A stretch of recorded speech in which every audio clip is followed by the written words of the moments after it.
In this video, I'm going to talk about how to fix Asus laptop sound problem, or if you're having any kind of trouble with the sound is very low or it is quieter, or it is having any kind of troubleshoot with the sound, then this is what we have to do. The first thing what you need to do is we have to go over here at the taskbar. Then from here we have to go to the sound icon over here. Now we have to right click, and what you need to do is click on the open volume mixer here.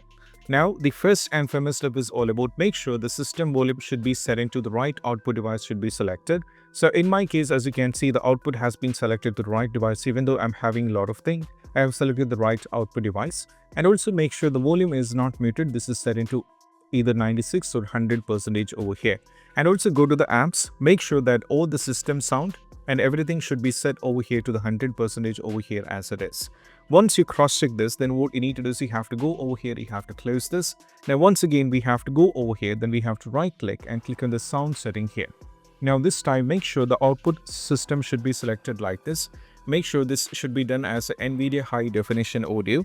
Once you set this as a definition audio here, the right device is selected, and go over here, make sure the volume should be set into 100% over here. Now, once you select, what you need to do is we have to go over here when we have to scroll it down here and navigate to the more sound setting. Now from here, go to the playback and make sure that you select the right audio device over here. Now in my case, I have selected the NVIDIA high definition audio, and also I kept this as a default device. So if you have any other unwanted things, you have to right click and just go for disable it.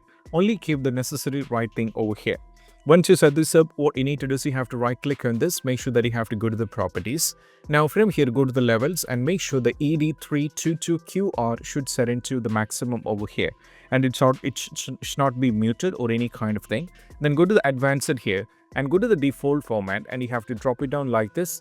Make sure that you have to select the higher value. So it all depends on the convenience. If you want to keep it for 64-bit, because I feel very good, so I've kept this as 4800 Hz. So if you feel like the 24-bit 4800 Hz is fine for you, you can just do this as well. Now we have to close this, and we just need to check whether the issue is solved or not. But still, if you're having the trouble, then what you need to do is we have to go over here on the volume icon once again, and we have to right click. Now there is an option called troubleshoot sound problem, in which you have to click on this. So this is actually a default method in the Windows itself, which is going to do some diagnostic step. If any kind of an issue is there with the sound, it is going to fix by this particular one. So it is going to do some random check whether it's going to any kind of an issue, whether it's having any kind of trouble kind of things and all kind of things. So if it's there, it is going to run from its side, so you don't have to worry on this. So it's going to ask you some question whether you have any problem, just go for yes. Now follow the instructions on the window here. Afterwards you have to check. If that is also not working, you don't have to worry. What you need to do is we have to go over here in the search, and we need to type here for device manager, and you have to click on this. Now from here, what you need to do is go to audio input and output.